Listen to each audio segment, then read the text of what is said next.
Graça e paz para todos aqueles que estão também assistindo essa mensagem através do YouTube, Facebook, acompanhem as fotos do culto no Instagram da igreja, no Facebook.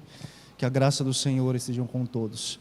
Querido, abra sua Bíblia no livro de Gênesis, capítulo 15. Livro de Gênesis,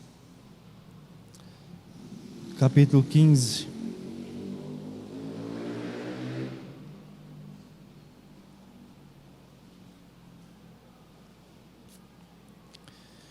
Livro de Gênesis, capítulo 15, um texto conhecido, um texto que nós já pregamos algumas vezes, né?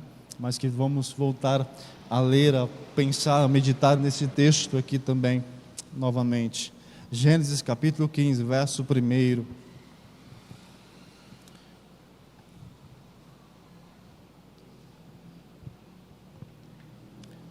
Livro de Gênesis, capítulo 15, verso 1. Amém?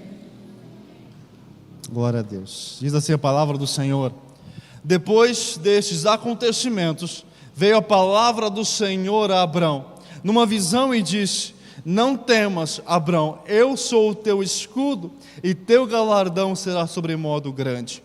Respondeu Abrão: Senhor Deus, que me haverás de dar, se continuo sem filhos, e o herdeiro da minha casa é o Damasceno Eliezer? Disse mais Abrão: a mim não me concedeste descendência, e um servo nascido na minha casa será o meu herdeiro. A isto respondeu logo o Senhor, dizendo: não será este o teu herdeiro, mas aquele que será gerado de ti será o teu herdeiro. Então conduziu-o até fora e disse: olha para os céus e conta as estrelas, se é que o podes. E lhe disse: será assim a tua posteridade. Ele creu no Senhor, e isso lhe foi imputado para a justiça. Disse-lhe mais: eu sou o Senhor, que te tirei de Ur dos Caldeus, para dar-te por herança esta terra. Perguntou-lhe Abrão: Senhor Deus, como saberei que hei de possuí-la? Respondeu-lhe: toma-me uma novilha, uma cabra e um cordeiro, cada qual de 3 anos, uma rola e um pombinho. Ele, tomando todos estes animais, partiu-os pelo meio, e lhes pôs em ordem as metades, uma defronte das outras, e não partiu as aves. Aves de rapina desciam sobre os cadáveres, porém Abrão as enxotava. Até aí, meu amado, feche seus olhos no seu coração. Pai, nós te bendizemos, nós te louvamos, que o Senhor nos conduza em Tua palavra, em Tua verdade, que nesse momento o velho homem se cale, que somente Teu Santo Espírito fale aos nossos corações aquilo que precisamos, que necessitamos ouvir para o nosso crescimento, para o nosso amadurecimento, em nome de Jesus, amém e amém. Obrigado, irmão. Meu amado, eu quero pensar com você nessa noite sobre o começo muda tudo. O começo muda tudo. Meu amado, a grande questão não é como nós vamos terminar a nossa caminhada com Deus, mas entender que o começo dela muda o final. O começo da nossa caminhada, do nosso andar, da nossa vida com Deus, muda tudo. De repente você pensa: mas pastor, eu já tenho 20, 30 anos de convertir, de caminhada com o Senhor, como eu vou começar de novo? Meu amado, deixa eu dizer para você, a cada novo dia é um novo começo com o Senhor. Hoje Deus te deu uma oportunidade de você vivenciar na presença dEle. Hoje Deus te deu uma oportunidade de você viver algo constante na presença do Senhor. Amanhã será um novo dia. Você, se Deus assim permitir, vai levantar, vai abrir os olhos, vai escovar o seu dente, vai fazer a sua rotina matinal. Vai ser um novo começo, um novo dia, novos desafios, novas oportunidades. Vai para a lida, vai para o trabalho, vai para a luta constante. O Senhor vai te dar um novo começo, uma nova oportunidade. Por isso, a cada novo dia, nós temos um presente de Deus para a nossa vida. Mas a questão é como nós começamos o nosso dia na presença do Senhor. Como nós começamos o nosso dia diante dos desafios que nós temos. Muitas vezes nós acordamos atrasados, né? Trocamos de roupa, temos que fazer isso, aquilo, outro. Viramos de ponta cabeça a casa, né? Nem arrumamos as coisas direito. Vamos para a nossa lida, para o nosso trabalho. E depois chegamos à noite só quebrado, né? O pó da rabiola, como se diz. Não vemos a hora de chegar, colocar os pezinhos para cima e deitar. E às vezes nós nem agradecemos ao Senhor pelo dia.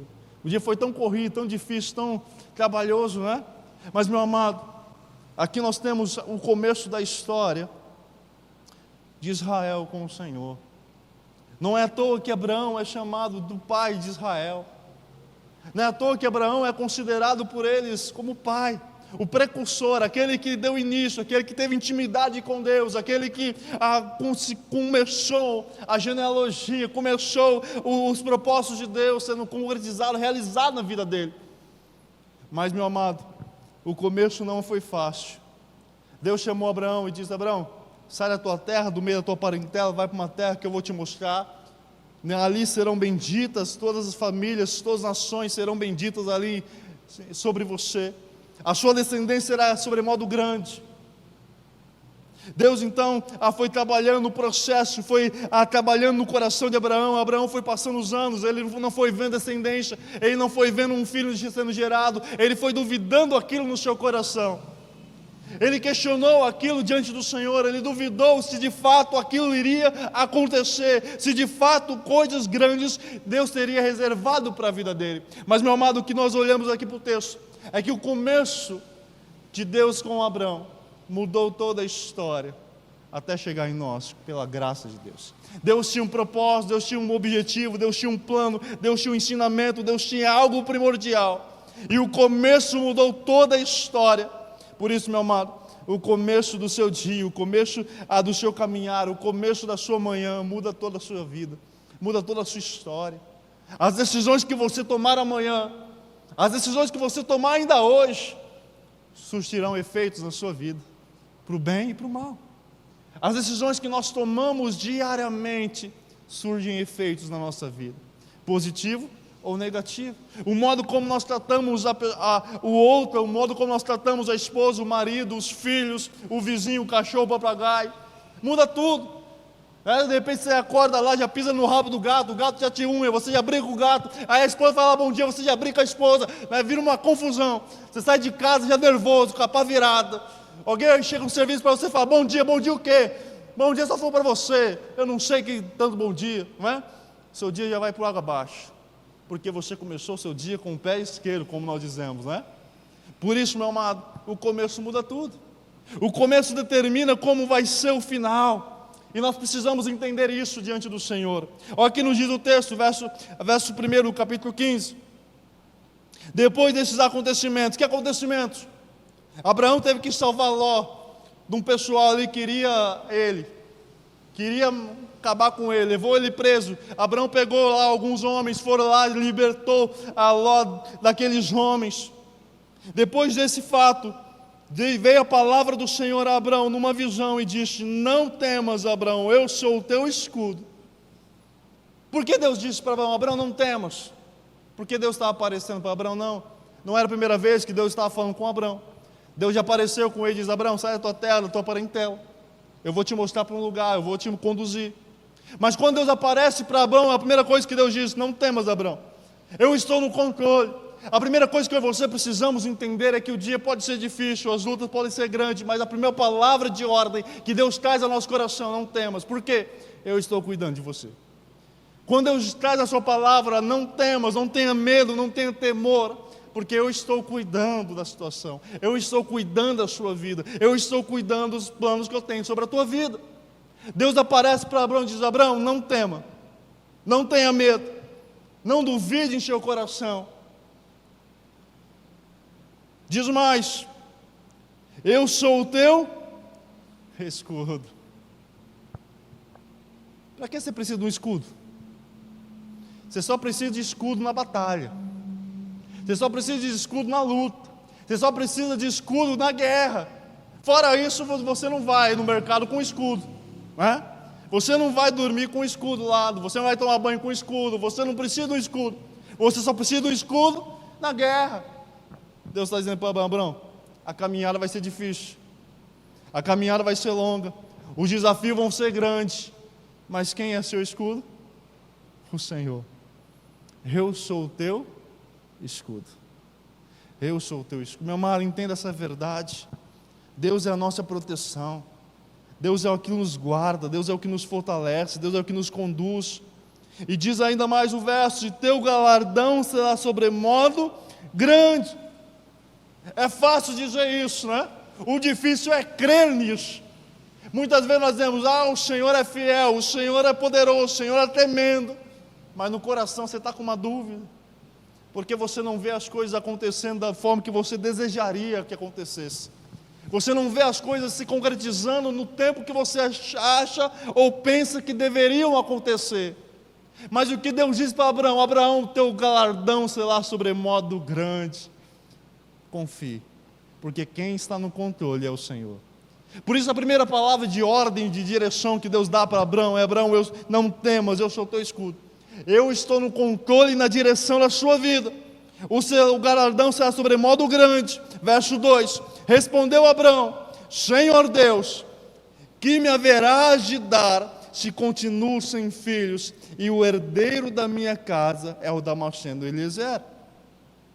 O Eliezer, como alguns vão dizer. Abraão olha para Deus e diz: Deus, o que o Senhor tem para me dar? Olha a audácia deste homem. Deus, o que o Senhor tem para me dar? O que eu mais quero, o que eu mais necessito, não tenho, não consigo, não vi ainda a geração de um filho, não vi ainda a concretização disso. O que eu mais desejo, eu ainda não vi sendo concretizado. É por isso que Deus diz: eu estou no controle. Não temos. Meu amado, muitas vezes nós achamos que Deus se esqueceu, que Deus se esqueceu dos seus planos, Deus se esqueceu dos seus propósitos. Muitas vezes nós questionamos: Deus, mas a coisa está tão difícil, não tem mais na onde apertar, não tem mais na onde tirar, não tem mais o que fazer. Já eliminei o que poderia, o que não poderia também. Está difícil a coisa, só luta, só dificuldade. Você liga a TV, ainda mais desgraça. Você fica: meu Deus do céu, e agora? Mas o Senhor diz: não temas, eu estou no controle. Nada acontece sem a permissão ou sem o direcionamento de Deus. Nada acontece sem que o agir do Senhor. Deus não permite que nada aconteça sem o que Ele permita ou sem que Ele esteja na direção daquilo. Diz o verso 3: e disse mais: a mim não me concedeste descendência, e um servo nascido na minha casa será o meu herdeiro.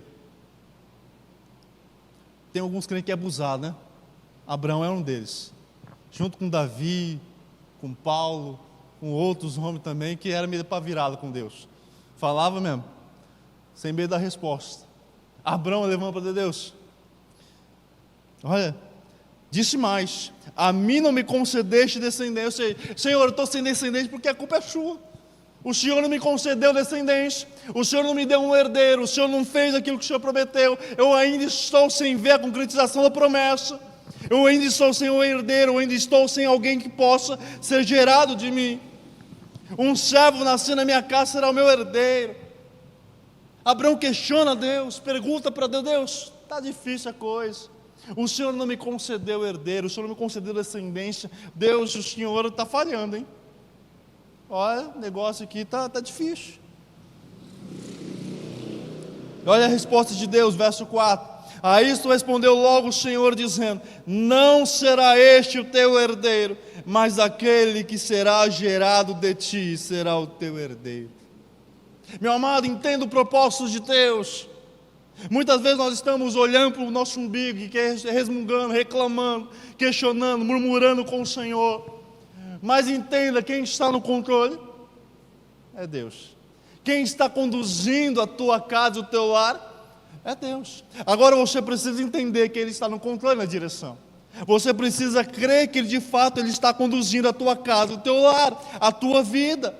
Deus diz para Abraão: não será este o teu herdeiro, mas aquele que será gerado de ti. É como se Deus dissesse para Abraão: Abraão, eu sei os planos, os propósitos que eu tenho para você, eu sei qual foi a promessa que eu te fiz, eu sei o que eu falei contigo, não precisa ser lembrado disso. Eu estou no controle, eu estou na direção. E sabe, meu amado, muitas vezes nós estamos tendo esse diálogo com Deus, em nossas orações, no nosso dia a dia: ó céus, ó vida, ó azar, né? Olhando para o hoje, olhando para o agora, orando para o momento que estamos vivendo e questionando Deus: mas Deus, como vai acontecer? Como que vai ser? Como que o Senhor vai fazer? E sabe o que Deus muitas vezes fala conosco? E nós não entendemos, não compreendemos ainda. A primeira coisa que o Senhor diz para nós é: saia de onde você está. Muitas vezes nós queremos ver o agir de Deus, né, sentar no sofá da sala, assistindo Big Brother, a outra coisa, outra porcaria, outra série. Nós queremos que Deus faça o milagre dele, se acomodar no sofazão da sala, com um controle na mão, um copo de Coca-Cola bem gelado, e Deus me responde, Deus não faz. E a primeira coisa que Deus diz para nós: saia da onde você está, porque só a partir disso, só a partir desse momento eu posso fazer alguma coisa. Deus diz: se mexa, se mova. Olha o que Deus diz para Abraão no verso 5: então conduziu-o até fora e disse: olha para os céus e conta as estrelas, se é que o podes. Ele disse: será assim a tua posteridade. A primeira coisa que Deus faz com Abraão é: Abraão, sai da sua tenda, sai do seu lugar de conforto, sai da sua comodidade e vai para fora, levanta a cabeça para o céu e começa a contar as estrelas. Deus sabia perfeitamente que Abraão não daria conta de contar as estrelas. Sabe por quê? Porque quem colocou elas ali foi o Senhor, e o Senhor sabia perfeitamente o número de cada uma delas, porque a palavra do Senhor diz que Deus as conhece pelo nome. Deus estava dizendo para Abraão: você não tem capacidade nem para contar as estrelas, quer entender os meus propósitos para a tua vida? Meu amado, muitas vezes nós estamos dentro da tenda, reclamando, murmurando, questionando ao Senhor, e Deus está nos chamando para ir para fora, olhar as estrelas, ficar lá fora, olhando e clamando ao Senhor. Muitas vezes Deus está nos chamando para subirmos alguns montes da vida e clamarmos ao Senhor. Muitas vezes Deus está nos chamando para orarmos lá fora e olharmos a grandeza de Deus e clamarmos ao Senhor. Muitas vezes Deus está nos chamando, meu amado, para sairmos do quarto, para sairmos da sala e começarmos a orar lá fora, no sereno, olhando as estrelas, porque assim nós vamos entender que Deus contém e sabe exatamente cada detalhe das nossas vidas. A primeira coisa que Deus faz com Abraão é dizer: Abraão, sai da sua tenda, conta as estrelas, se é que você pode. Você não é o sabichão? Você não está questionando, murmurando, reclamando que eu ainda não te dei uma descendência como eu havia prometido? Você ainda não é o cara, você não é o tal. Então sai da onde você está e conta as estrelas, porque você é o cara. E Deus disse: Abraão, assim será a tua posteridade. Eu estou no controle, eu estou na direção. Meu amado, há uma grande diferença entre nós cremos naquilo que os nossos olhos veem e nós cremos naquilo que Deus vai fazer. Se a palavra do Senhor é lei e é a nossa direção para a nossa vida, então nós precisamos aprender a descansar nele, a descansar na palavra do Senhor. Mas como nós estamos falando hoje de manhã, às vezes nós somos como Pedro, muito afoitos, né? Os soldados vieram para pegar Jesus, prender Jesus, Pedro já pegou a espada e vap na orelha de Malco. Somos afoitos, não esperamos da direção do Senhor. Mas se nós somos direcionados pelo Senhor, nós precisamos acalmar o coração e dizer: Senhor, eu confio na tua vontade, na tua direção. Ainda que o coração diga: eu preciso agora. Mas se Deus te der agora, se Deus fizer agora, você não dará honras, não glorificará, não aproveitará, não saberá usar ainda. Deus disse para Abraão: sai para fora, olha para os céus e conta as estrelas, se é que o podes. E ele disse: será assim a tua posteridade. Verso 6: ele creu no Senhor e isso lhe foi imputado para a justiça. Olha que preciosidade. Abraão tinha um relacionamento com Deus. Deus falou com ele: Abraão, sai da sua terra, da tua parentela. Deus conduziu Abraão. Deus apareceu para Abraão e disse: Abraão, não temas, eu sou o teu escudo. Mas quando Deus levou Abraão a sair daquele lugar de conforto, quando Abraão começou a olhar para o céu e ver a sua pequenez, e ver a grandiosidade de Deus, diz o texto que ele creu. Porque há uma grande diferença, meu amado, em nós cremos apenas de ouvir e de conhecer a palavra. Outra coisa é nós cremos de andar com Ele, de caminhar com Ele. Jó conhecia Deus, Jó orava pelos seus filhos, Jó oferecia sacrifício pelos seus filhos, Jó ensinava os seus filhos, mas Jó não conhecia o Senhor de perto. Ele conhecia só de ouvir falar. Mas quando ele passou pelas provas, quando ele passou pela aflição, quando ele passou pelos momentos, e Deus foi ensinando ele diz: agora eu entendo, agora eu vejo, agora eu compreendo, porque os meus olhos de fato viram o Senhor. Abraão só creu no Senhor porque ele saiu do lugar de conforto. Ele só creu no Senhor porque de fato agora ele estava vendo o que Deus estava desenhando para ele. E muitas vezes Deus tem que desenhar para nós. Não basta Deus falar, não basta Deus dizer para nós, ele precisa desenhar, né? Havia um professor no seminário que ele sempre dizia, hoje ele está com o Senhor, ele sempre dizia, batendo na cangaia para ver se o burro entende. Você não precisava bater no animal. Quem foi da roça sabe. Você batia apenas na cangaia, para que o animal entendesse que caminho ou que direção ele deveria ir. E meu amado, Deus muitas vezes faz isso conosco. Ele bate, né? Para ver se nós conseguimos entender, compreender os planos e propósitos do Senhor. Ele vai nos mostrando. Abraão só conseguiu crer porque ele saiu do lugar de conforto, ele saiu do lugar de acomodação. Meu amado, não tem como nós entendermos os propósitos de Deus se nós não mudarmos a nossa perspectiva. Não foi Deus que mudou aqui, foi Abraão que saiu da onde ele estava, foi Abraão que mudou, foi Abraão que saiu da sua tenda e foi impulsionado sim por Deus, impulsionado pelo Senhor.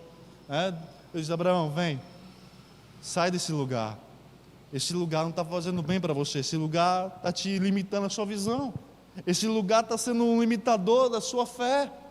E muitas vezes nós estamos assim, meu amado, tendo a nossa fé limitada, mas não permita isso. Diz o verso 7, disse-lhe mais: eu sou o Senhor e te tirei de Ur dos Caldeus para dar-te por herança esta terra. Perguntou-lhe Abrão: Senhor Deus, como saberei que hei de possuí-la? Abraão acabou de crer, acabou de professar a sua fé, a sua confiança em Deus, em relação à sua descendência. Mas Deus disse mais: Abraão, não somente vou te dar uma descendência, não somente vou te dar um herdeiro, não somente vou te dar alguém que vai ser gerado de ti, mas vou te dar essa terra para que você possa possuir. Eu sou Deus, te tirei de Ur dos Caldeus. Qual é a primeira coisa que Abraão pergunta para Deus? Como eu vou saber que de fato eu vou possuir essa terra? Deus havia acabado de ensinar ele, Deus havia acabado de mostrar para ele que Deus iria dar uma descendência. Abraão acabou de crer, Deus trouxe uma segunda palavra para ele, e o que ele fez? Questionou Deus de novo. Deus, como que eu vou crer? Como eu vou ter certeza do que o Senhor está falando? Entende como o cristão é difícil? Ô povinho, desde Abraão, como o crente é difícil. Às vezes Deus fala conosco, né? Você crê, você toma posse da bênção, né? E aí chega na segunda-feira, ô céus, ô vida, ô azar. E aí Deus precisa falar de novo contigo, Deus precisa novamente falar com o seu coração, porque você esqueceu que você venceu no domingo, né? Por isso a gente precisa se alimentar todos os dias da palavra de Deus, porque a gente é difícil de entender. Deus havia acabado de falar com um cidadão, ele acabou de crer na palavra de Deus, mas quando Deus mudou o assunto, ele perguntou para Deus: como saberei que hei de possuí-la?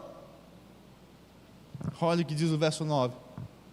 Respondeu-lhe: toma-me uma novilha, uma cabra e um cordeiro, cada qual de 3 anos, uma rola e um pombinho. Ele, tomando todos esses animais, partiu-os pelo meio, e lhes pôs em ordem as metades, uma defronte das outras, e não partiu as aves. Segura aí. Como que está o teu altar de adoração, Senhor? Como que está o teu altar de sacrifício a Deus? Às vezes querer as coisas diante do Senhor de mão beijada é uma maravilha, mas está disposto a oferecer sacrifício, a apresentar o altar diante do Senhor, é que o bicho pega. Deus disse para Abraão: você está duvidando? Prepara o altar, levanta o altar e você vai oferecer ali sacrifícios diante do altar. Não quero qualquer coisa, não quero de qualquer forma, de qualquer maneira. Há uma instrução, há uma regra, há um discernimento. Prepara do jeito que eu vou te passar. Cada animal, cada pedaço, cada parte você vai fazer do jeito que eu te mandar, mas esteja com o altar preparado. Meu amado, o Senhor nos chama a adorar Ele, mas o altar precisa estar levantado, erigido, fortalecido e ser apresentado diante do Senhor. Querer o agir do Senhor é maravilhoso. Querer ver o agir de Deus, as promessas sendo cumpridas, o agir de Deus sendo feito, é maravilhoso. Mas levantar o altar, preparar Ele, oferecer sacrifício ao Senhor, se colocar: Deus, eis-me aqui, é o desafio. Por isso eu digo, meu amado, o começo muda tudo. Se Abraão não tivesse entendido essa preciosidade, se Abraão não tivesse compreendido essa verdade e levantar o altar ao Senhor, e entender que os propósitos de Deus se cumpririam, se realizariam, ele jamais teria oferecido Isaac diante do altar. Mas somente aquele que pôde levantar o altar diante do Senhor, oferecer sacrifício, entender os planos e propósitos de Deus, entender o agir e o conduzir do Senhor, poderia levantar um altar e oferecer o seu filho, porque ele entendeu o sentido do altar, de ser apresentado ao Senhor. E há um mistério muito grande aqui, verso 11: aves de rapina desciam sobre os cadáveres, porém Abrão as enxotava. Meu amado, nada do que está na Bíblia é por acaso, nenhum detalhe Deus deixa passar, nada que Deus coloca em sua palavra é algo casual, é simplesmente por mera informação. Mas quando o Senhor diz aqui: aves de rapina desciam sobre os cadáveres, aves de rapina são aves carnívoras. O anseio, o propósito dela é pegar os alimentos, as carnes, distorcer elas, a se alimentar delas. E entenda uma coisa: elas não erram o bote. Aves de rapina não são, elas não vão dar um bote sem ter a certeza que vão pegar a sua presa. Ainda mais uma presa que já estava morta, já estava partida ali. Sabe o que nós aprendemos com isso? Há um ensinamento espiritual aqui muito forte, muito importante, que o inimigo muitas vezes ele vai se levantar contra o altar, e a nossa função muitas vezes diante do altar é enxotar aquele que se levanta contra o altar, é enxotar aquele que se levanta contra a oferta, o sacrifício do Senhor. Abraão levantou o altar, e a sua função não era somente levantar o altar, mas era proteger o altar, guardar o altar contra as aves de rapina. Deus tinha um grande propósito sobre Israel, Deus tinha um grande propósito sobre o seu povo, mas para que o povo pudesse crescer, para que o povo pudesse entender o agir de Deus, Abraão teria que cuidar de Isaac, Isaac teria que cuidar de Jacó, porque o altar não poderia sofrer danos, o altar sempre deveria estar intacto. Por isso, por onde o povo passou, por onde o povo andou, por onde o povo se levantou, por onde o povo dormiu, por onde o povo caminhou, eles sempre levantavam o altar, para que o altar estivesse intacto da presença e do agir de Deus. Meu amado, entenda, o inimigo muitas vezes vai tentar se levantar contra a sua vida, mas enxote, não permita que ele afete o altar da sua vida, que ele afete o altar da sua casa, do seu lar. Preserve o altar em oração, em clamor, diante do Senhor. Afinal de contas, Deus é o teu escudo, Ele é aquele que te guarda. Como nós começamos é o que determina como nós terminaremos. O começo muda tudo, meu amado. O começo da história de Israel, de Deus com Abrão, mudou a história de toda uma nação, de todo um povo, chegou até nós. Mas o começo deste homem diante de Deus mudou toda uma história. Deus foi trabalhando na vida do povo, Deus foi trabalhando, lapidando a vida do povo. Deus foi ensinando aquele povo constantemente. Deus dividiu, permitiu que o povo fosse dividido, fosse levado exilado, fosse sofresse. Mas o altar sempre esteve intacto. O altar sempre esteve guardado. Até mesmo quando o Senhor veio e Satanás se levantou contra ele, o altar permaneceu intacto. Deus permaneceu guardando o altar. Que Deus conduza o teu coração. O começo muda tudo. Como você vai começar o seu dia amanhã, vai mudar o seu final, vai mudar o seu dia, vai mudar o seu caminhar. Não permita que coisas secundárias afetem a sua vida, o seu altar, a sua família. Que Deus conduza o teu coração, que Deus conduza a tua vida. Feche seus olhos, eu quero orar com você e por você nessa noite, ainda mais. Pai, nós te bendizemos, nós te louvamos pelo teu cuidado, pelo teu agir. Que o Senhor esteja nos fortalecendo, nos conduzindo, derramando a tua graça do teu agir sobre nossas vidas. Ó Deus, há muitos desafios, há muitas lutas, mas que o Senhor venha guardar e fortalecer cada família, cada vida em tua presença. Ó Deus, muitas vezes nós chegamos aqui com o coração apertado, com o coração doído, com o coração quebrantado, mas o Senhor vem restaurando, vem trabalhando, vem fortalecendo, vem direcionando. Esteja agindo em nossas vidas, ó Deus, em todo tempo, em todo momento, em nome de Jesus. Amém e amém.